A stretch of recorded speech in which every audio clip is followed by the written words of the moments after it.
Welcome back viewers and listeners on our YouTube channel KV Classes. This is Sakshi Sharma. Friends, जैसा कि आप जानते ही हैं 10 क्विज़ का जो सेशन है वो हमने आप लोगों के लिए स्टार्ट किया हुआ है. तो आज का जो हम आपके लिए वीडियो लेकर आए हैं उसमें हम इंडियन ज्योग्राफी से रिलेटेड आपके 10 क्विज़ जो हैं उसका पार्ट 1 में आपके साथ क्वेश्चंस डिस्कस करने वाले हैं. आपने अगर अभी तक हमारी जो पहले की वीडियोस हैं वो अभी तक नहीं देखी हैं तो आप हमारे केवी क्लासेस के यूट्यूब चैनल पर जाकर उन वीडियोस को देख सकते हैं. साथ ही साथ जैसे कि आपको बताया ही है हमने पहले कि आप अब हमारे साथ केवी क्लासेस के यूट्यूब चैनल के साथ तो जुड़े हुए हैं ही, साथ ही साथ आप हमारे साथ केवी क्लासेस की जो ऐप है उस पर भी विज़िट कर सकते हैं. ये जो 10 क्विज़ का सेशन है आपका वहाँ पर भी चल रहा है, तो आपने अगर उसको मिस कर दिया है तो आप हमारे केवी क्लासेस के ऐप पर जाकर उनको विज़िट कर सकते हैं. चलिए बिना देरी किए हुए हमारे जो आज के 10 क्वेश्चंस है जो कि हमारे इंडियन ज्योग्राफी के टॉपिक से रिलेटेड हैं, ये आपके जो कॉम्पिटिटिव एग्ज़ाम्स होते हैं उनमें अक्सर पूछे जाते हैं, उनको डिस्कस कर लेते हैं. वीडियो शुरू करने से पहले मैं रिक्वेस्ट करूंगी, आपने अगर अभी तक हमारे केवी क्लासेस के यूट्यूब चैनल को सब्सक्राइब नहीं किया है तो जल्दी से सब्सक्राइब कर लीजिएगा और साथ ही साथ बेल आइकन पर भी प्रेस कर लीजिएगा, जिससे लेटेस्ट अपडेट जो भी आता रहेगा उसका नोटिफिकेशन आपको मिलता रहेगा. So let's start our questions. Our first question is question number 1. भारतीय पूर्वी तटीय मैदान के दक्षिणी भाग को क्या कहा जाता है? ऑप्शंस देख लेते हैं. फर्स्ट ऑप्शन है उत्तरी सरकार, सेकंड है मालाबार तट, थर्ड है कोरोमंडल तट और लास्ट है कोंकण तट. तो इसका जो करेक्ट आंसर है वो है आपका ऑप्शन सी, कोरोमंडल तट. इसके बारे में डिटेल में थोड़ा जान लेते हैं. फर्स्ट, जैसे कि यहाँ पर है उत्तरी सरकार, तो ये जो है ये उड़ीसा से आंध्र प्रदेश तक के तटीय मैदान है. सेकंड है मालाबार तट, तो मालाबार तट जो है ये मंगलौर से कन्याकुमारी तक के तटीय मैदान है. बात करें अगर हम कोरोमंडल तट की, तो कोरोमंडल तट जो हैं जिनको कि भारतीय पूर्वी तटीय मैदान के दक्षिणी भाग भी कहा जाता है, ये आंध्र प्रदेश से तमिलनाडु तक तटीय मैदान है. और लास्ट है कोंकण तट, तो कोंकण तट जो है ये गुजरात से लेकर गोवा तक तटीय मैदान है. ठीक है, तो ऑप्शन सी जो है वो इसका करेक्ट आंसर है.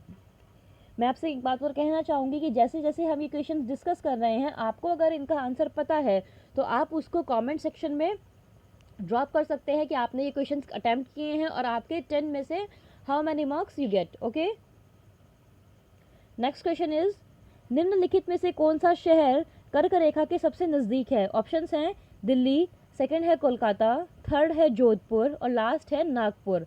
तो इसका जो करेक्ट आंसर होगा वो होगा ऑप्शन बी, कोलकाता. वैसे तो आपने ये इमेज को देख के अंदाज़ा लगा भी लिया होगा क्योंकि कोलकाता का जो फेमस ब्रिज है हावड़ा ब्रिज, ये उसी की पिक है. तो इसका जो ऑप्शन बी है कोलकाता, वो इसका करेक्ट आंसर है. कोलकाता जो है ये शहर कर्क रेखा यानी कि 23.5 डिग्री जो उत्तरी अक्षांश है उसके सबसे निकट है. कोलकाता जो है कर्क रेखा के ठीक नीचे स्थित है.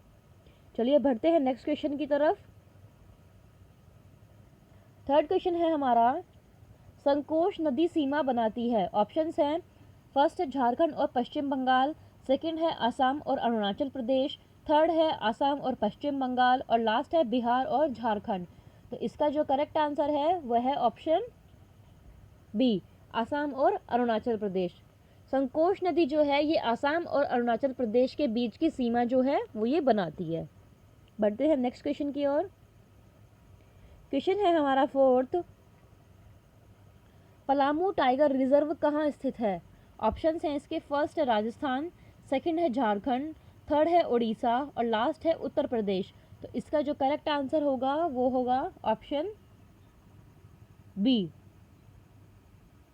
झारखंड. पलामू टाइगर रिजर्व जो है वो झारखंड में स्थित है. ये जो है पलामू टाइगर रिजर्व ये भारत में 9 मूल भाग्य अभ्यारण्यों में से एक है और साथ ही साथ ये भारत के राज्य में झारखंड एक ऐसा राज्य है जहां पर यह बेटला राष्ट्रीय उद्यान और पलामू वन्यजीव अभ्यारण्य का हिस्सा बनता है.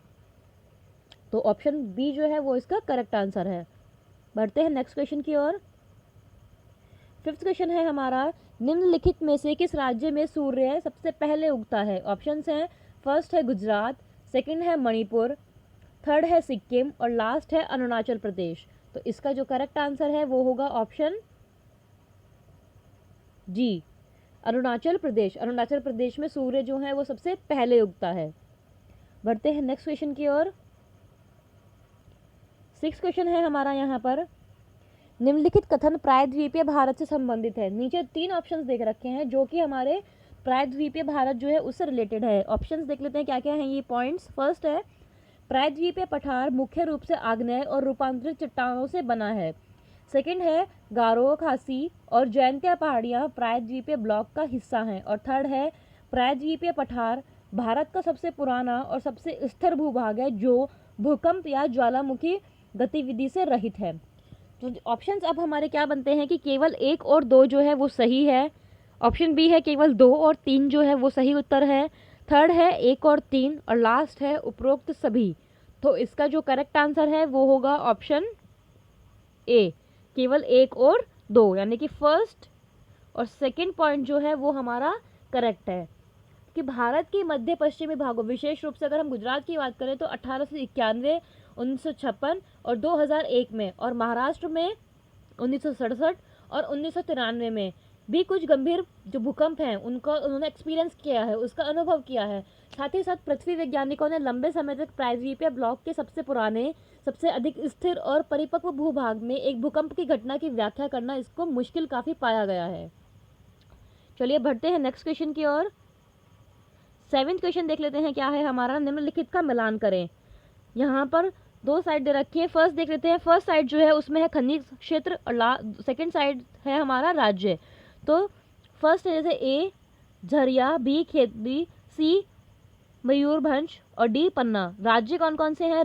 झारखंड, राजस्थान, उड़ीसा और मध्य प्रदेश। तो ऑप्शंस देख रखे हैं इसमें, तो हमें मिलान करना है कि कौन सा खनिज क्षेत्र जो है वो कौन से राज्य से मिलान करता है। तो इसका जो करेक्ट आंसर होगा वो होगा ऑप्शन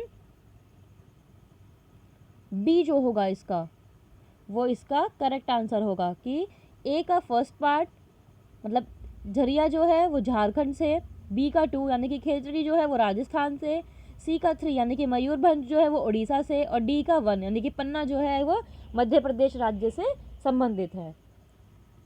तो ऑप्शन बी जो है वो इसका करेक्ट आंसर है। चलिए बढ़ते हैं नेक्स्ट क्वेश्चन की ओर। क्वेश्चन है हमारा यहाँ पर, निम्नलिखित में से किस राज्य में नक्की झील स्थित है, जिसकी कि आप यहाँ पर पिक्चर भी देख सकते हैं। तो ऑप्शंस है हमारे इसके लिए गुजरात, सेकंड है राजस्थान, थर्ड है कर्नाटक और लास्ट है मध्य प्रदेश। तो इसका जो करेक्ट आंसर होगा वो होगा ऑप्शन बी, राजस्थान। नक्की झील जो है वो राजस्थान में स्थित है। नक्की झील राजस्थान का जो माउंट आबू है वहाँ पर ये स्थित है। नेक्स्ट क्वेश्चन है हमारा, भाखड़ा नागल परियोजना किस नदी पर बनाई गई है। ऑप्शंस हैं, फर्स्ट है रावी नदी, सेकंड है सतलज नदी, थर्ड है महानदी और लास्ट है झेलम नदी। तो इसका जो करेक्ट आंसर है वो है ऑप्शन बी, सतलज नदी। भाखड़ा नागल परियोजना जो है वो सतलज नदी पर बनाई गई है। अगर हम इसकी बात करें लंबाई की और ऊंचाई की, तो भाखड़ा नागल परियोजना जो है ये 518 मीटर लंबा और ऊंचाई की अगर हम बात करें तो 226 मीटर ऊंचा है, जो कि एशिया में सबसे ज़्यादा है। ठीक है, चलिए बढ़ते हैं नेक्स्ट क्वेश्चन की ओर। ये है हमारा 10th और आज की क्विज का लास्ट क्वेश्चन। डैश एक भूमि से घिरा समुद्र है। ऑप्शंस हैं, फर्स्ट है लाल सागर, सेकंड है तिमोर सागर, थर्ड है उत्तरी सागर और लास्ट है अराल सागर। तो इसका जो करेक्ट आंसर है वो होगा ऑप्शन डी, अराल सागर। भूमि से घिरा हुआ समुद्र जो है वो दुनिया के बाकी महासागरों की पहुंच के दूर होता है, जैसे कि अराल सागर और कैस्पियन सागर।